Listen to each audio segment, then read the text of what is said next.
Da, evde ratlandılar.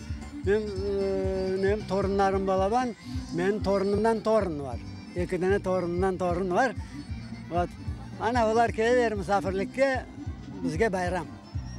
Вот Мавиле ездила в Карпаты, в лагерь. Вот очень-очень пек мемнен болып қайтып келді. Өзіңден сорарсыз даже. Вот. Башқа бір жерге бармадық. И деңізге анасы бабасы алып баралар. В Судаке. Мы всегда в Судаке, у нас дети там работают. И я ездил почти каждую неделю туда отдыхать. Ну, в основном у бабушек с дедушками. В основном так. На море, там, в лагерь? На море выезжали, в лагерь нет. На море были. Вот я многодетная семья, у меня 5 детей, а вот мой ребенок, даже его не пригласили. Ходила, возмущалась. Оказывается, учитель не передал наши документы. Вот так вот. Biz denizge bardıq balları evde. Кто меня видит, потом Да, Харатана битана. Харатана битана бардылар. Судак тарафа бардылар. Мы с вами танцуем, зажигаем, но... Черноморск тарафа бардылар. Этим летом мы толком нигде не отдыхали. Мы провели дома в связи с тем, что у нас немножко перемены.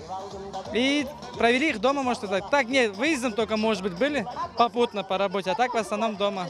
И это лето было у нас очень бурным. Особо отдыхать не могли. Мы ходим в ансамбль Йылдызлар, и у нас постоянно концерты. В лагерь мы их отправить не смогли. Но, в принципе, биташки, харбабашки, дом и танцы. Отдыхали мы в Ялте. Также отдыхали в Евпатории. А в основном находимся вот у себя в селе, в поселке. Летом нигде не отдыхали. Ну, потому что сезона нету. Дети ваши тоже отдыхали? Нет. Это в лагере отдыхали, Кезлевде. Отдыхали там 2 месяца почти. У нас многодетная семья, да, понравилось. Нигде. Дома. Потому что не знаю почему. На море 1 раз были. Ну, как вам сказать. Отправлять в лагерь как-то не решались, честно сказать.